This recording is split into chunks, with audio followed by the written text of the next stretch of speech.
The smell of wormwood in clay pots mixes with the sour scent of washed linen and the heavy dampness of the Rhine. On the bench by the infirmary are crumpled cloths. On the wall are bunches of sage and fennel, and in the chests are oils and roots. On the table lies a small board with 3 lines written on it. Do not overheat, do not exhaust, do not shame. Here, too bold is translated into care practice. It is beneficial to patients. Hello. Write to us about where you are watching this episode and which stories about the body politics of the past are particularly important to you. Leave a comment about what you found controversial or underrated, and enjoy listening. The myth asserts that the Church persecuted knowledge about the body, especially the female body. The paper quietly and firmly refutes this. The Benedictine rule places the sick above the singing schedule. Monastery inventories list vinegar, oils, clean cloth, and herbs. The transcribed sheets of the Abbess of Rupertberg, Hildegard, sit alongside theology, but smell like a pharmacy. In her Physics and Causes and Cures, there is no ostentatious boldness. There are regimens, contraindications, analyses of hot and cold, wet and dry, advice on diet, rest, and brief warm procedures. When it comes to the female body, the text does not turn care into spectacle or hide the subject behind allegories. It keeps the language dry so that the actions are precise. The first breaking of the myth is visible in the library. Copyists preserve and multiply sections on women's health, wiping instead of prolonged heat, careful baths without exhausting steam, soft food for weakness, a ban on cleansing under the guise of punishment. The margins contain the names of adult female patients from courtyards and streets. There is no pornography in these pages. There is sanitary modesty of language that does not hurt or corrupt. It compels action without crossing the boundaries of decency. The second turning point comes with the political pressure of the 12th century. Imperial power stirs up the dioceses. Archiepiscopal chancelleries tighten discipline, and the monastery receives ecclesiastical punishment because of a funeral dispute. It affects singing and order, not the infirmary. Inventories record the boiling of water, the purchase of vinegar, frequent changes of cloths, and reduced sessions in the heat. Treatises serve not as a reason for denunciations, but as a tool to cut off exemplary practices. Hunger, prolonged steam, inappropriate bloodletting. Abuse of power is present as a social fact of pressure. The response is economic and medical. The third shift is economic. Any mistaken care is costly. Extra days of bed rest mean fewer hands in the kitchen and garden. Overheating means burns and breakdowns. Moral therapy means nightly cues at the bedside.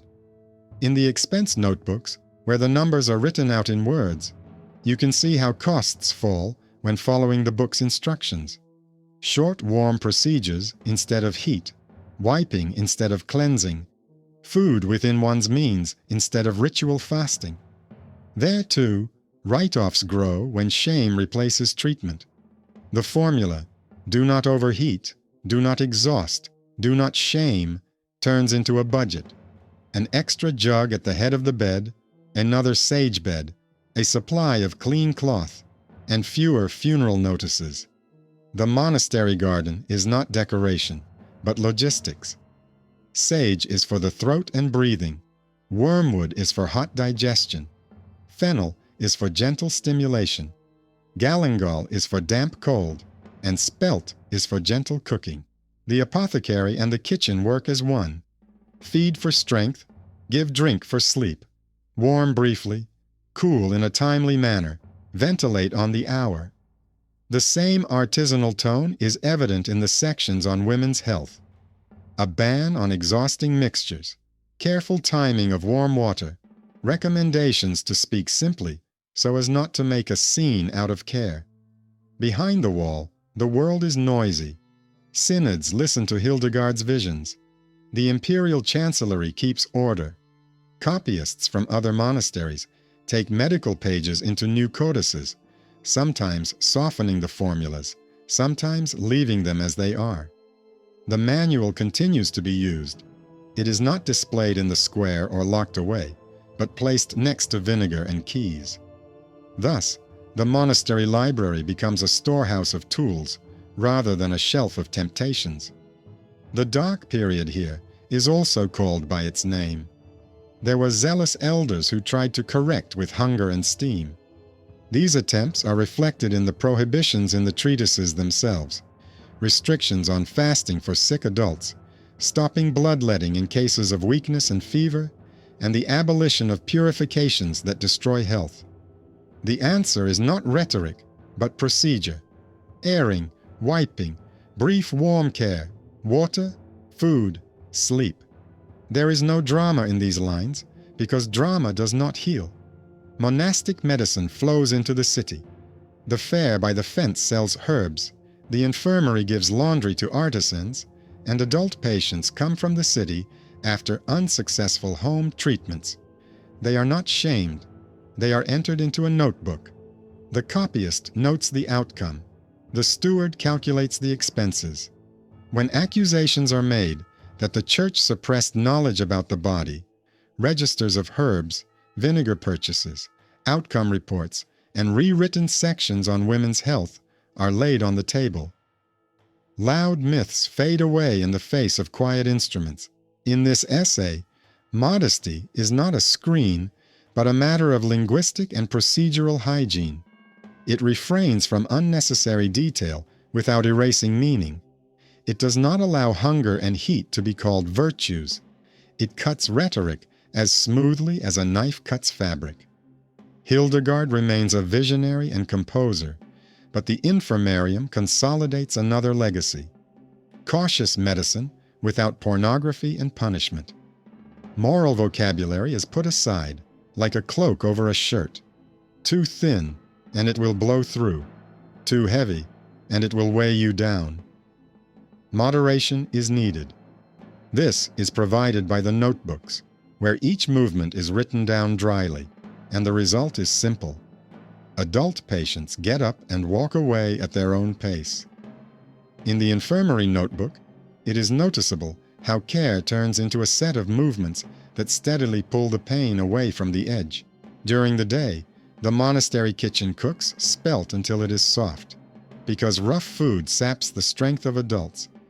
In the evening, the storekeeper notes how much vinegar was used for wiping during the heat, how many clean strips of linen were given out for bandages. The medicinal herb garden lives like a watchmaker. Sage is dried for sore throats and wet coughs. Fennel is kept for gentle stimulation and soothing of the stomach.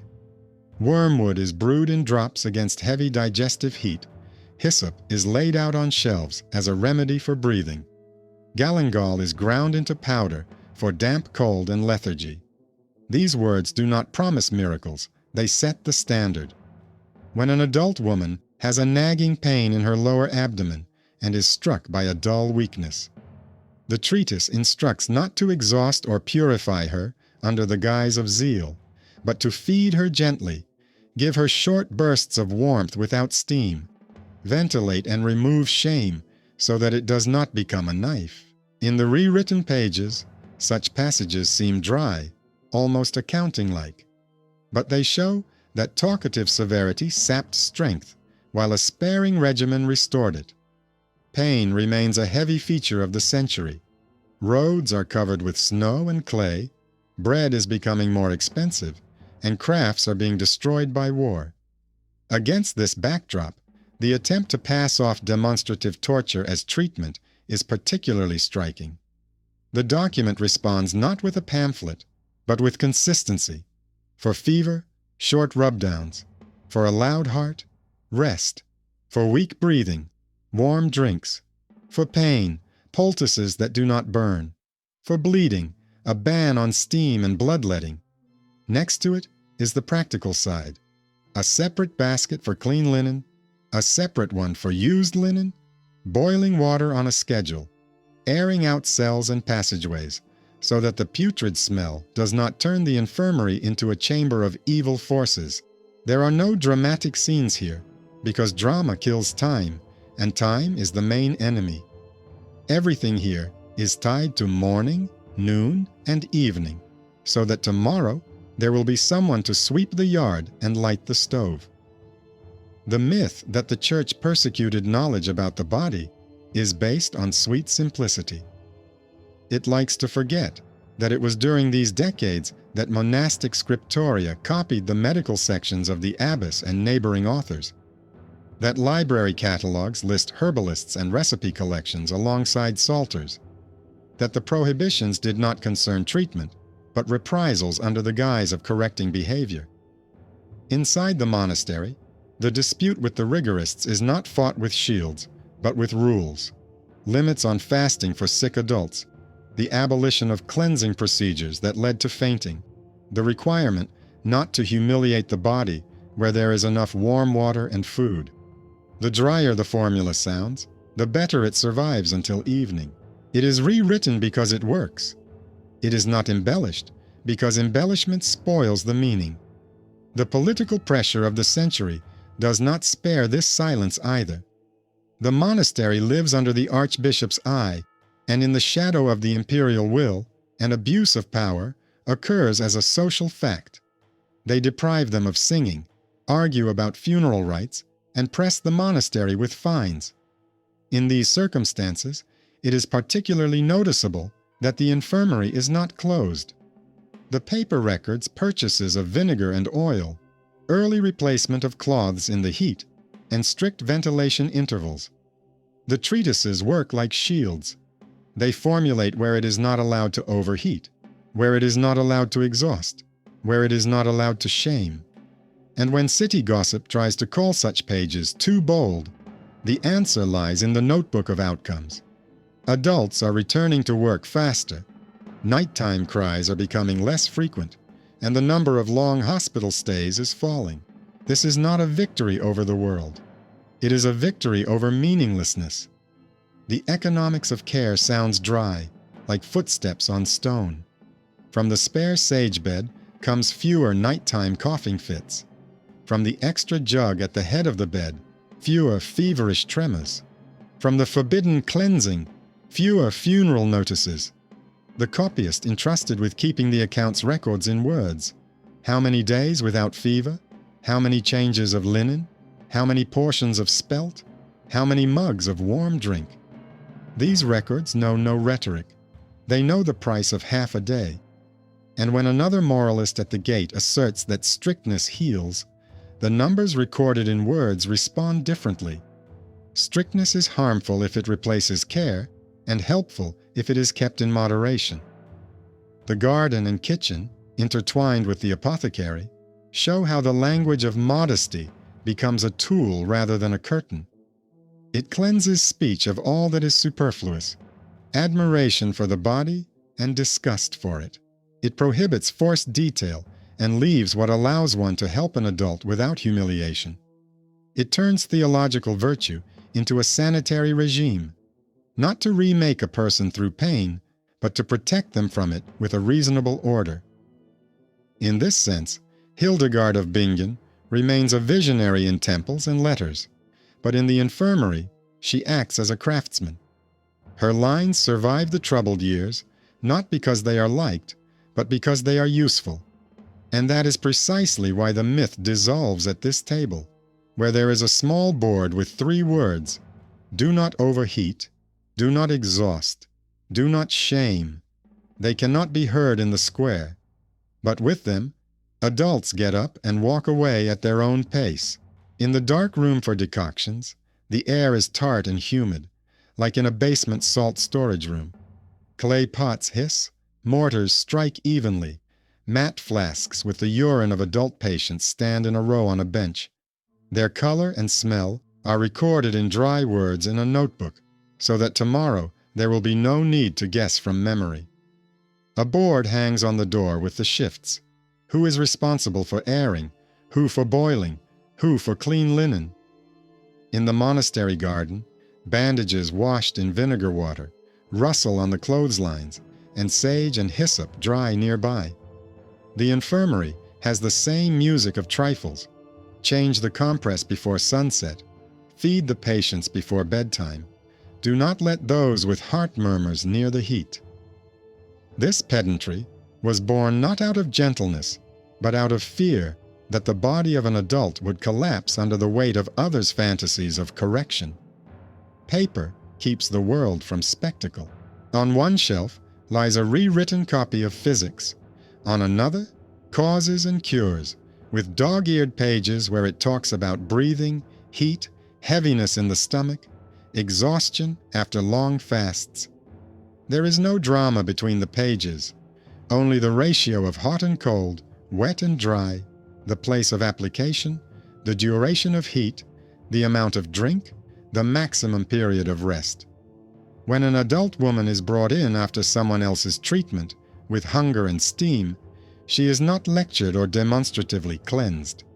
She is entered into the register, given a warm drink, laid on clean linen, and her breathing is checked at the throat. The expense book notes, so many strips of flax, so many cups of vinegar, so many pots of spelt were used. After a few days, the person regained enough strength to stand up. The same book also records the opposite. After corrections with morality, there were fainting spells, fever, and nightly queues at the wall. The myth of the benefits of severity sinks in these lines. Meanwhile, the political shadow of the century falls across the corridors. Archiepiscopal people send inspections, synods discuss discipline, and the imperial war grinds down the roads. At the end of the 12th century, punishment for a funeral dispute strikes the monastery, and outsiders expect everything here to freeze. Nothing related to departure freezes. Vinegar continues to be boiled, spelt is cooked gently, and long steam is prohibited until further notice. In a rewritten notebook, the steward's hand appears every few days with lines where the numbers are written out in words. The number of night attacks has decreased, the time spent lying down has been reduced, and the need for bloodletting has decreased. The treatises become not a cause for dispute, but a tool for maintaining moderation during bad months. Abuse of power is recorded as an oppressive fact. Below, it is responded to in an orderly manner. The city behind the wall has its own fervor. Midwives in the neighborhood swear not to harm. Shops sell herbs, and in homes, adult women are treated as they hear from their neighbors. From here, broken destinies come to the infirmary. Exhaustion after demonstrative fasting, burns from unreasonable steam, weakness after uncontrolled bloodletting. The monastery notebook greets them with brevity. For weak breathing, soft drinks. For fever, sponging. For pain, warm poultices without burning. If the heart is pounding, no steam. If there is blood, no cleansing showmanship. The lists of outcomes show that simple solutions return people to their barns and shops faster than loud ones. And so these sheets are rewritten, hidden from the square, but passed from scriptorium to scriptorium. They are read as a guide, not as a cause for temptation. In the garden, everything is subject to the calendar, and that is also a document. In the spring, they save fennel so that there will be enough for midsummer. In the damp autumn, they dry galangal. For the winter, they stock up on spelt and crackers. The warehouse issues clean linen according to the norms, not according to mood. A fresh sheet at night for those who lie in the heat, a change of bandages during the day before sunset. The kitchen does not work for humility, it works for strength. Gentle food for those who are losing blood and breath. Thick soup for those who are returning to work. This economic rhetoric sounds harsh, but it is precisely what makes the abbess's texts enduring. They are not protected by high-profile patrons. They are protected by success in the lists of outcomes. The dispute with moralists never ends. It simply changes masks. Today, they demand that hot water be abolished as superfluous. Tomorrow, they demand that long steam be restored as purification. and the day after tomorrow, they demand that adult women fast longer for the sake of order. The answer remains the same and is expressed in numbers and words. After hot water in short sessions, there is less shivering and fewer falls. After long steam, there are burns and breakdowns. After prolonged fasting, there are fainting spells, night visits, and empty days in the garden. In this logic, modesty is not visibility, but a sanitary language that cuts away the excess. It prohibits details that corrupt and prohibits severity that cripples. It leaves short instructions, sufficient for an adult to live through the day without a crowd at their bedside. By evening, the infirmary smells of vinegar and warm spelt again.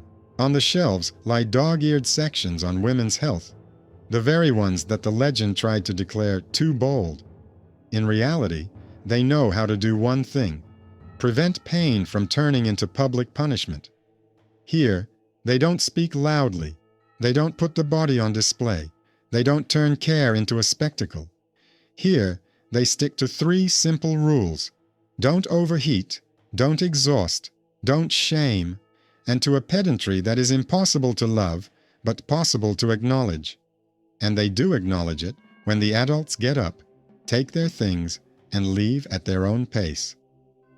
The infirmary keeps another invisible tool: the order of registration. Next to the shelves of herbs lies a gray notebook of outcomes. Each adult patient has her own line with symptoms, prescriptions, and notes on her condition after 2 or 3 days. There, they also note how vinegar worked for fever, whether spelt helped with weakness, whether brief heat without steam was sufficient. If something causes deterioration, the formula is crossed out and transferred to the section "Do not use for weak hearts." This language is dry and harsh, but that is why it is honest. It does not resemble a prayer and does not play on heroism. It resembles an account. Thanks to this calculation, the sections on women's health are not drowned in vague advice, but are based on simple rules. Do not overheat. Do not exhaust. Do not punish for treatment. Do not turn pain into a public spectacle. In the monastery garden, herbs are distributed according to the seasons, not on a whim. In spring, beds of fennel and hyssop are raised so that by midsummer there is enough for breathing and gentle stimulation.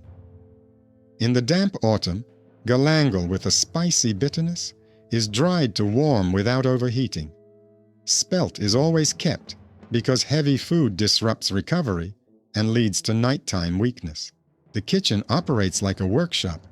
In the morning, they cook liquid soup for those who are bedridden, and in the evening, they give them something thicker so as not to upset the stomach. On the door of the stove hangs a note from the steward, specifying who is entitled to warm drinks and when to change the water in the jugs. Nothing is left to chance in such a system. If the heat causes dizziness, they wipe the patient down with vinegar and ventilate the cell. If the heart is racing, all procedures are reduced to brief touches of warmth, and instead of steam, they are given rest. If there is bleeding, cleansing is cancelled, food is increased, and care is taken to ensure that clothing is dry and clean. There is no place for ostentatious severity in this mechanism. Every outbreak of it in the logbook results in fainting spells and long nights. Documents behind the wall confirm the same logic. 12th century monastery catalogues list herbalists and recipe collections alongside psalters. Copies of the abbess's medical records appear in neighboring scriptoria. City inventories call on midwives and experienced women to swear not to harm and not to use punitive practices. This is not a story about secret knowledge for the initiated. Here, there is a network of everyday caution. Who brings vinegar? Who dries laundry? Who records the outcome? Who copies the sheets? It is more convenient for the myth to imagine a solid wall of silence.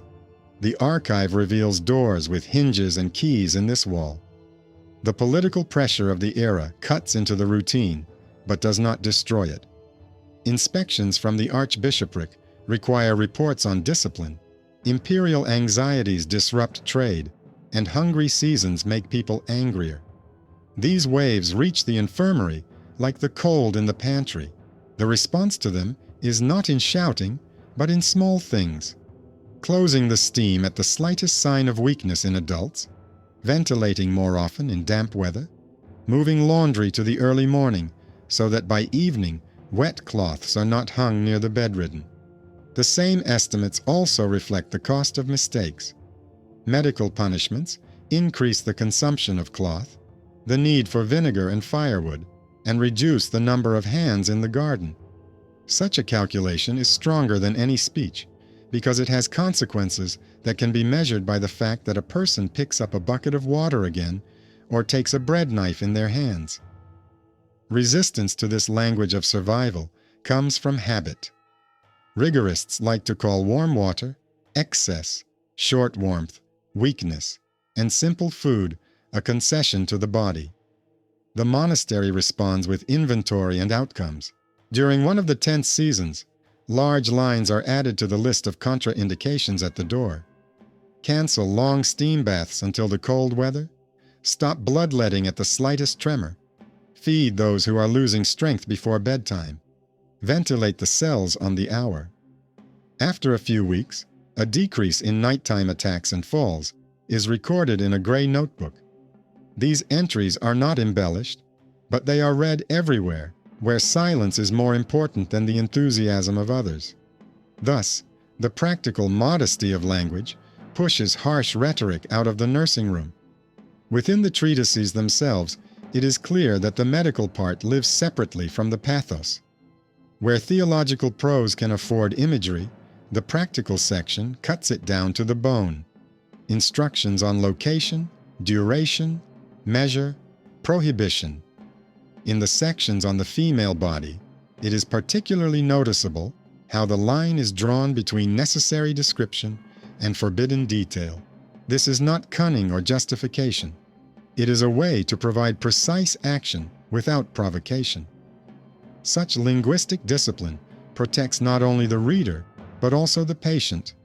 The fewer scenes there are, the less temptation there is to show an example in public, and thus the less risk that care will turn into punishment. The town adjacent to the fence learns from this silence without confessions. At the fair, people are more willing to buy fennel and sage, the shops keep clean bandages, and midwives pass short formulas from rewritten sheets to each other. Even where monasteries tend to be criticized, practice wins out over irritation. If, after vinegar and a short period of warmth, fewer adults are brought in at night, it becomes unprofitable to criticize. Thus, expense records become a city argument, and notebooks become an integral part of the overall ecology of survival. To be fair, abuses of power do not disappear. They flare up elsewhere, where it is more convenient to hide behind a faithful phrase or an old fear. But it is precisely because of these outbreaks that the abbess's treatises contain a series of prohibitions: limits on fasting for sick adults, refusal of long steam baths, restrictions on cleansing, cessation of bloodletting during fever, and a requirement for stewards to keep a supply of vinegar and clean cloth. These restrictions are not liked by those who are accustomed to feeling power through the pain of others, but they are liked by those who have recovered, where the words "got up and walked" appear more often. By the end of the long, wet season, the infirmary smells not of basement fear, but of work. On the shelves, next to the theological codices, copies of sections on women's health lie quietly, without temptation or spectacle. They are not unfolded in public, but used at the bedside. This is a case where the document describes the world more accurately than myth, not because it is more beautiful, but because it works. And in this reality, the most important thing can be heard. Knowledge about the body has not disappeared or been banished. It has been kept where it is useful, in the infirmary, in the garden, in the kitchen, in gray notebooks of outcomes, and in the hands of adults who need not spectacle, but the opportunity to live tomorrow. By noon, the notebooks are put back in the chest, and in the empty infirmary, you can hear the canvas drying and the water for the evening wash quietly simmering on the stove. The adult women who were lucky enough to stay on their feet today go about their business, and in their footsteps you can hear the main argument of the treatises, not to show strength, but to give it back. In the master's records, such a day looks like numbers written in words.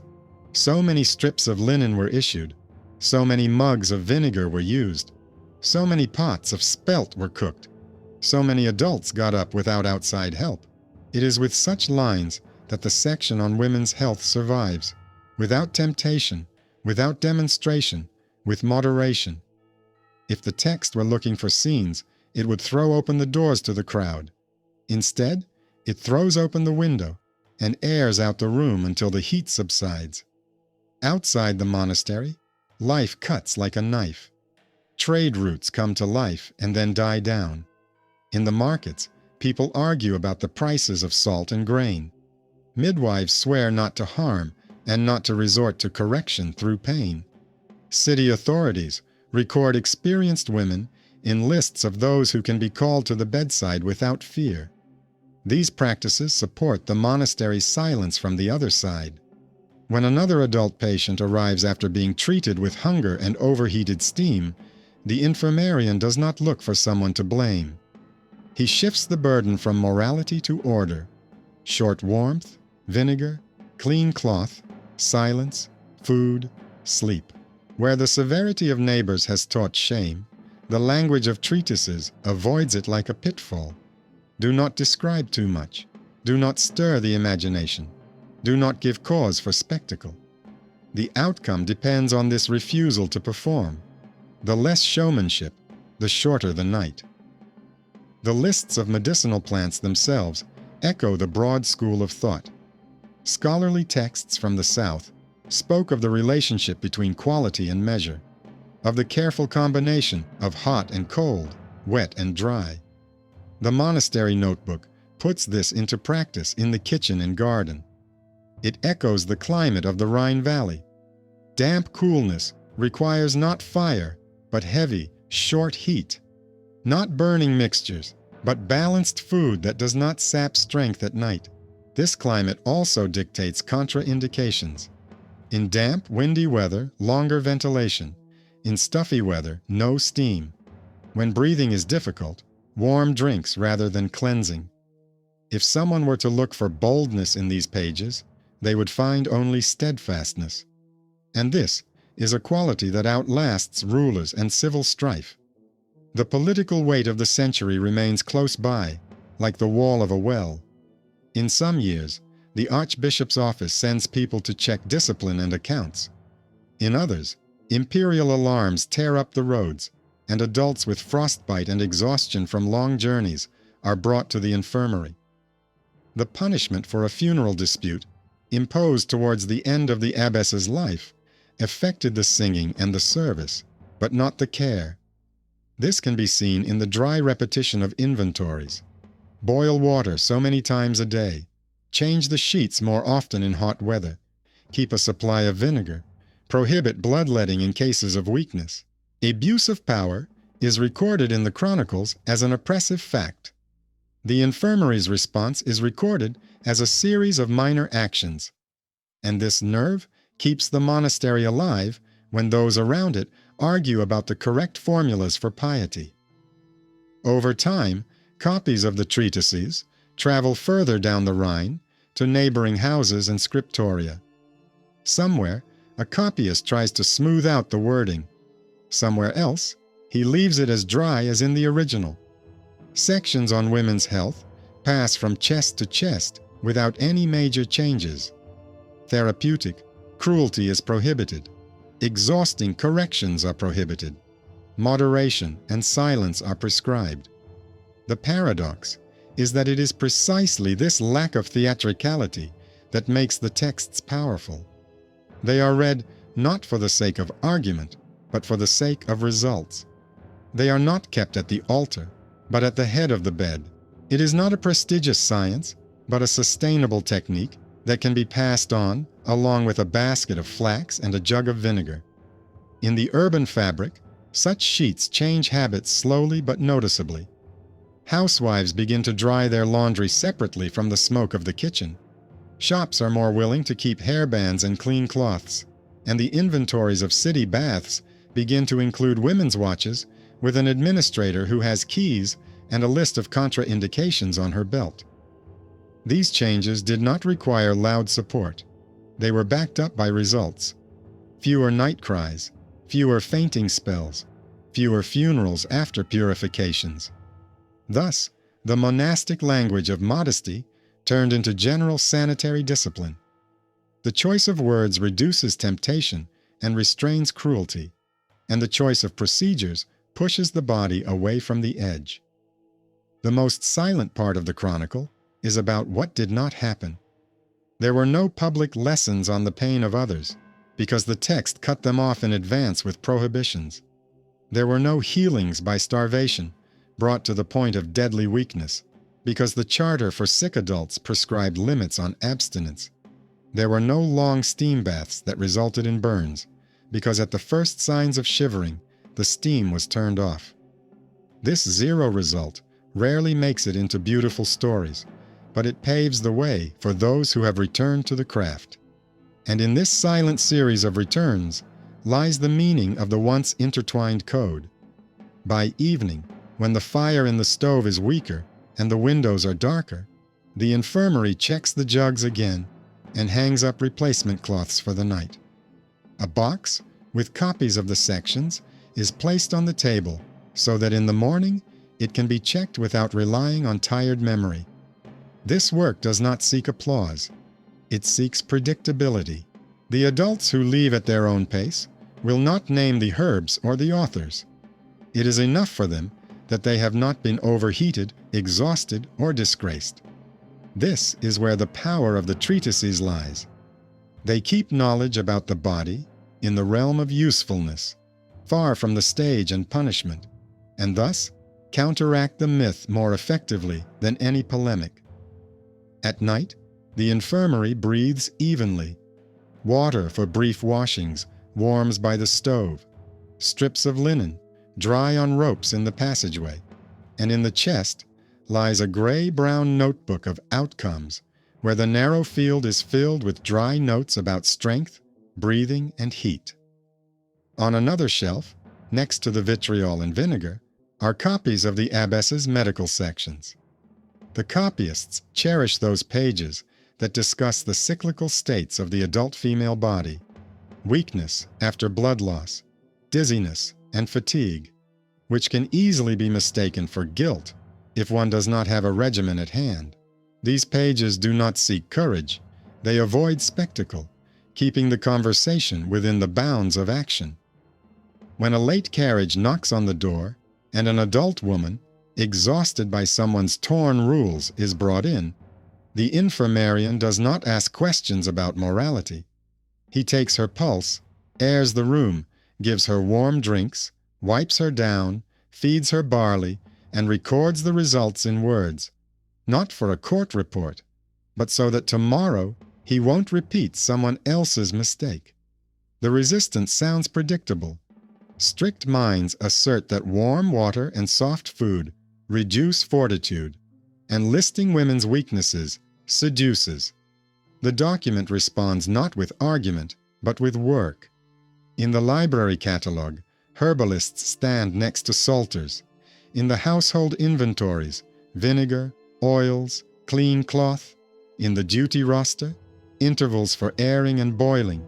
And in the notebook of outcomes, where numbers are written out in words, you can see how nighttime attacks decrease when short heat replaces long steam, how bed rest is reduced when food and sleep are given instead of cleansing, how fainting spells become less frequent when bloodletting is prohibited for tremors and a loud heartbeat. The myth, which loves loud simplicity, fades away next to such boring stability. In this economy, climate determines a lot. The damp valley requires not braziers, but measures. Galangal is dried for the cold season. Sage is kept for the throat and wet coughs, fennel for gentle stimulation, wormwood against severe digestive fever, and spelt as the basis for a gentle cuisine. The pharmacy and kitchen work as one. In the morning, liquid soup for those who are bedridden. In the evening, thicker soup for those who are up. Water is always warm, but not hot. Ventilation by the hour. Cloths are dry. This algorithm seems soulless until you see that it replaces the medicinal punishments that are so easy to succumb to when there is no prescription other than shame. The political weight of the century presses down like a wet stone. Inspections from the archbishopric, alarming news of the imperial war, punishment for a funeral dispute that silences the singing in the monastery. In such months, it is especially clear why the text needed dry language. It provides shields to limit fasting for sick adults, to cancel long steam baths, to stop bloodletting for fever, to cover the conversation with simple words so as not to turn the body into a public demonstration. Abuse of power is recorded as an oppressive fact. The response to it is the distribution of responsibilities, a supply of vinegar, an extra bed of sage, an extra change of cloths. Here, victories look like nothing happened. There was no demonstrative correction by starvation, no steam bath ending in burns, no round of accusations around the bed.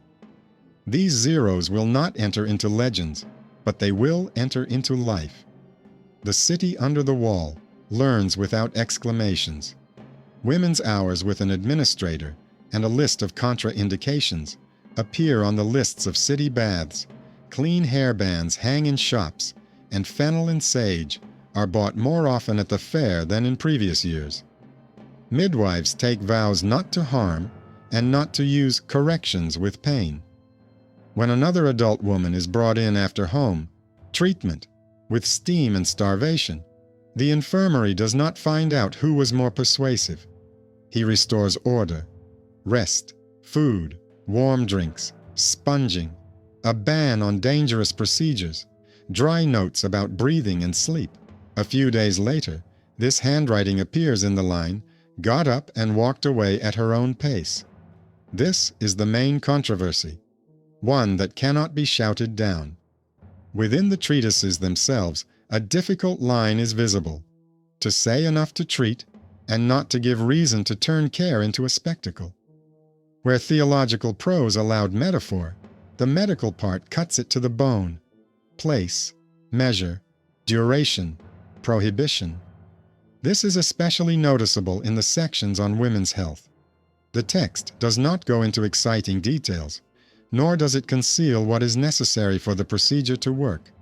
It uses language as a tool. This discipline saves not only the honor of the page, but also lives. The fewer scenes there are, the less temptation there is to stage an exemplary lesson, and the less risk there is that someone else's pain will become someone else's power. The economics of care continue to count. An extra jug at the head of the bed means fewer nighttime tremors. An extra change of bed sheets means fewer bed sores. The note, "Cancel long steam," means fewer burns and falls. Another sage bed means fewer coughs at night. These trifles seem insignificant until you add them up in a day when adults return to the stove, the garden, the workbench. And it was precisely for this reason that the sheets were rewritten and the boxes with copies were kept, so that knowledge about the body would not dissolve in wine and turn into violence. Thus, the too bold pages on women's health turn out to be just as bold as the craft requires. And so, they survive the quarreling bishops, the harsh neighbors, and the waves of moralists, leaving behind not an effect, but a day lived where no one was overheated, exhausted, or disgraced.